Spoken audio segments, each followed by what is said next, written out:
Hey there everyone, and welcome to some more dragon reviews. This is the final video of the attacker dragons, with the last two that we have to do, Shadowfury and Azuretail.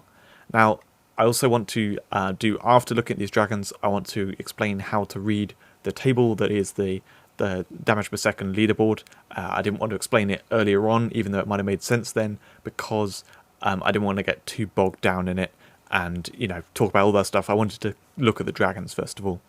Anyway, so these two dragons, talking about the claws and the silver and the fish that they require to level up, these ones are pretty expensive in their own ways. So Shadowfury here, this requires 7 million silver at every single point to evolve. The amount of claws goes up per quality as well, so it's 500 at the end. So it takes quite a lot of claws and 42 million silver. It is the most expensive dragon silver-wise to get to Mythic. However, in terms of fish, it doesn't take any extra. It takes the standard 45 million, so it's very cheap fish-wise, just takes loads of silver. It's a bit weird in that regard. Normally you want them to be the opposite way around. Anyway, the other one is, if I can find it, Azuretail. So Azuretail is more your kind of standard later on one that is more expensive. So silver-wise, it takes 36 million. Claws, it just takes 200 per quality. And then finally, the experience required. This is a lot. It is 5.4 times. This is the highest that we saw on any dragon. 5.4 times the experience required. It takes lots and lots of fish to get it to max level. So the first dragon to look at is Shadowfury. Bear in mind this is Shadow, so it's doing half damage to all the enemies and also taking half the damage. So this dragon's a little bit weird and the skill descriptions are wrong. The first skill description talks about slowing enemies. I don't believe it slows enemies. The second skill description talks about immobilizing enemies. I don't think it immobilizes enemies. However, it's not too much of an issue because this dragon's mostly about dealing damage. And this dragon is actually very similar to the Nocturo dragon we looked in the last video, but kind of flipped to be the opposite. While Nocturo wants to attack different enemies, to mark different enemies, and then it does damage from that. Does the explosion. Shadowfury, on the other hand, wants to attack the same enemy, or moreover, the same cursed enemies, and then it does this big explosion, and then curses other enemies, and then it can do further damage from there. So the way the skills work, the first skill happens every 5 seconds. It's a 5-second cooldown, and it has a 50% chance to curse the target, and it does 2 times basic attack damage. Unfortunately, I'm going to have to take down this enemy, because Shadowfury is going to take too much damage. Anyway, so this, you'll see it as like a little blue thing there. That means it's using the skill, and you saw this curse effect. It's now cursed this enemy. So the curse itself doesn't do anything. It lasts for a very long time. I can't remember how long, but you can think of it as lasting forever, pretty much. It's going to stay cursed, and then that matters for the second skill. So the second skill is a 10-second cooldown. It sends this ball, which, if it hits something that isn't cursed, it simply does 4 times basic attack damage. However, if it hits a cursed enemy, what it will do is it will do 1 blast of 8 times basic attack damage. Sorry for that. It will do 1 blast of 8 times basic attack damage and curse everything that isn't already cursed around it. However, it also does a second lot of 8 times basic attack damage to anything that is already cursed. So the target which you're hitting with it effectively takes 2 times that, so it takes 16 times basic damage. And then anything around that's already cursed takes 16 times basic damage. Anything that isn't takes half that and gets cursed. So this dragon's really cool. However, it's a little bit inconsistent because it has a chance of chance of cursing in the first place, and then once the thing is cursed, then it kind of needs to be attacking that one. Once it's done that blast and cursed all the enemies, then you're all good, and it should be able to just keep chaining things together, keeping everything cursed and keeping the damage flowing. Damage output flowing. But it's a little slow to get going, and if you're moving through a map, say it's an event map where you're going through and you're killing multiple enemies and stuff, Shadowfury is not going to do much. It has damage skills which do a small amount of damage, but where it really shines is when it can keep attacking the same enemies over and over. Against a single boss, it's pretty good. As long as there aren't other enemies coming in, that it's starting to attack those rather than the boss. But if it's just the boss, it's going to do a lot of damage. So that's how this dragon works. It's pretty cool. I love the design. It's just a little hard to kind of rave about because it's inconsistent. The second dragon is Azuretail. Now this is just simple, clean design that's very good. So the first skill is a 6-second cooldown. It does a small projectile that you saw just there, does an area of effect and 6 times basic attack damage as that area. It also stuns and 50% slows all enemies for 2 seconds.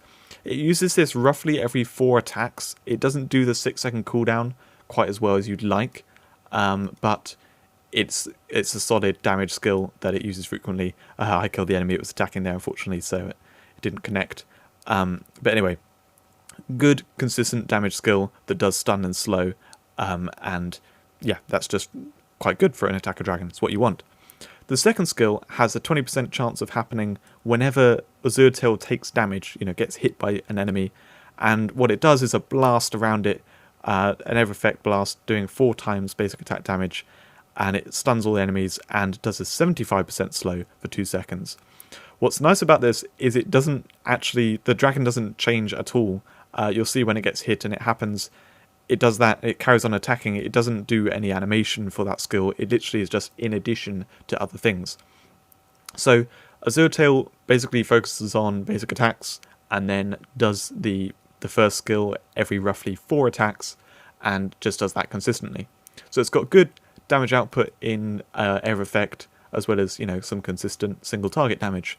The effects are what's really nice because that makes it really good for PvP. I like this a lot for PvP because having that slow, the 75% slow especially, is very good for controlling enemies, just really disrupts them, makes them a lot easier to fight. And then the stun effects are good too. It does the stun from range. If the person attacks it at all at close range, they're going to get stunned and take extra damage too. If they hit it lots of times frequently, it won't happen. The cooldown on the second skill is important to note. It's not 20% chance every time it gets hit. It's 20% chance when it gets hit, but then when it happens, there's a 10-second cooldown before it can happen again. So really nice for PvP. I would say this is very similar to Mist, that one of the earlier dragons, and it's basically an upgraded Mist that's just better designed, better suited for PvP. I like it a lot, but it's also nothing too crazy, especially because if you have it attacking like this, you can see it only does one of the skills. It needs to be getting attacked in order to use the other skill, so damage output wise, it's not going to be as impressive as some of the others. Anyway, that's that dragon. Let's have a look at how they look in the table. Where do they place? So, what was the first one we looked at? Shadowfury, here we go. So it is on the lower end, however you can see the range of damage 5.1 to 11.7, it's hard to place because it really depends on how frequently it can attack these things. Over the course of making this table, this is one of the later dragons I put in, and I decided to be slightly critical of this rather than putting it up high and just going like, yeah, let's look at it in best scenario, because it's hard to know if you're in the best scenario, and it's also a little slow to get going before it does things. So I don't want to say, yeah, this has amazing damage output, but actually it takes like 30 seconds before it will really get there reliably. Well, 30 seconds is a bit of a stretch, but if it was fighting a boss, it would take 10, 15 seconds before it actually will start doing good damage output. And then if it's against some groups of enemies, or if you're in a map where you're running through and killing lots of enemies as you go through, it will be struggling to really get going. So ultimately I decided to put it here, but you can see the 11.7 at the top does put it up high. It would be above average, but overall I think it's about an average dragon really. That's how it is for damage output. It's just nice that it has the big air effect, I would say. If it can get that explosion going, great air effect damage. And then the other one that we looked at was Azuretail, if I can spot that. It's just slightly higher. So it's kind of middle of the range, but compare this to Mist, because we're talking about air effect damage here quite a lot. If you look like of Avian Glider, Twin Tail that are around it, they're mainly focused on the single target damage. And air effect damage being that high is a lot more significant, I think. So compared to Mist, it's quite a bit higher in the table, about 50-60% more damage that we're doing, and nearly about double the air effect damage. Now this is taking into account the close range attack 2. if you cut that out of it, I probably should have done a range like I did for Shadowfury. If it's just the first skill that it's using, it is lower. But overall, reasonable area of effect damage, and like I say, for PvP, it has those status effects that are really useful. So that's everything for the Attacker Dragons. Going through them all, talking about how they work, and having a look at how much damage output they do overall on average. This table I referred to throughout, however, I didn't really tell you exactly how to read this table.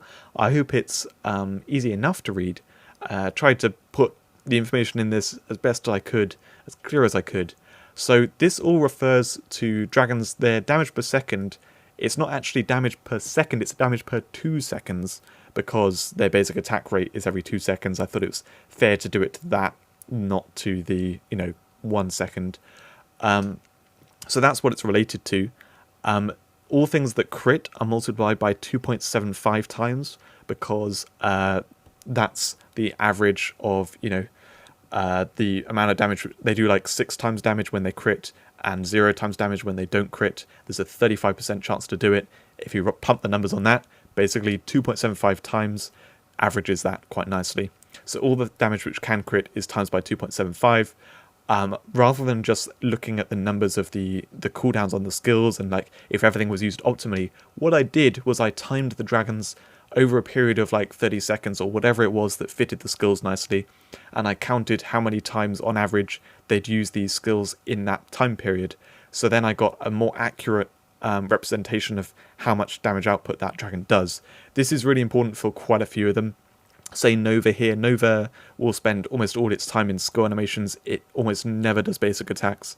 And I wanted to see, okay, how much time does it, how many basic attacks does it actually do over the course of, say, 30 seconds or whatever, and how many times does it use the different skills. Some of the dragons, they have like a 5-second cooldown on a skill, but in reality they use it every 8 seconds or something like that. So these are really accurate numbers done by my testing.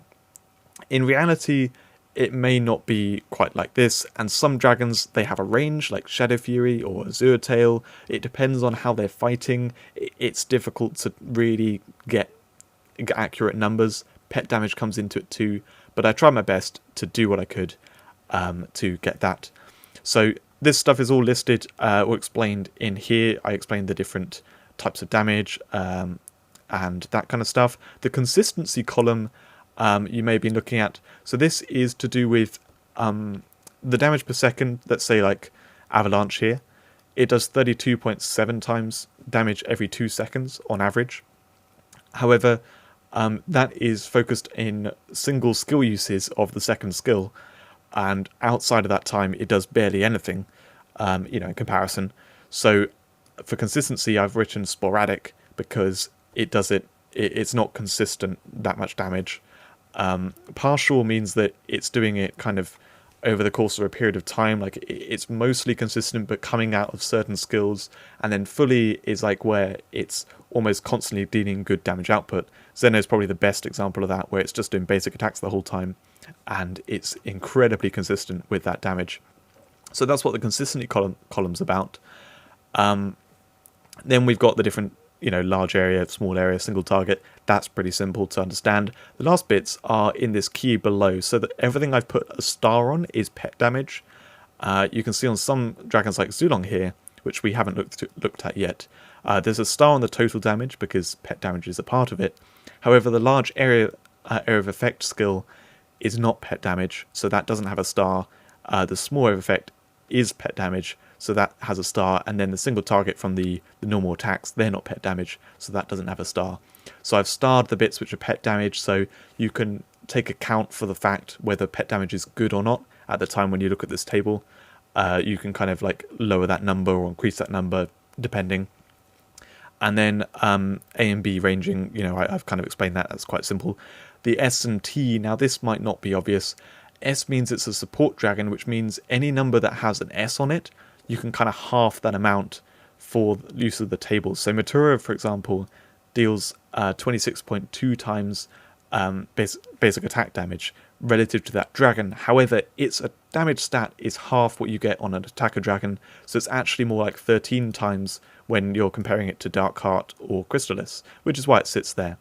tank dragons, they do it as 4 times, a quarter of what it says. I'm not going to use Ignis as an example because that has pet damage involved too. But Lynx, this is quite simply, it's the equivalent of 5 times basic attack damage compared to attacker dragons.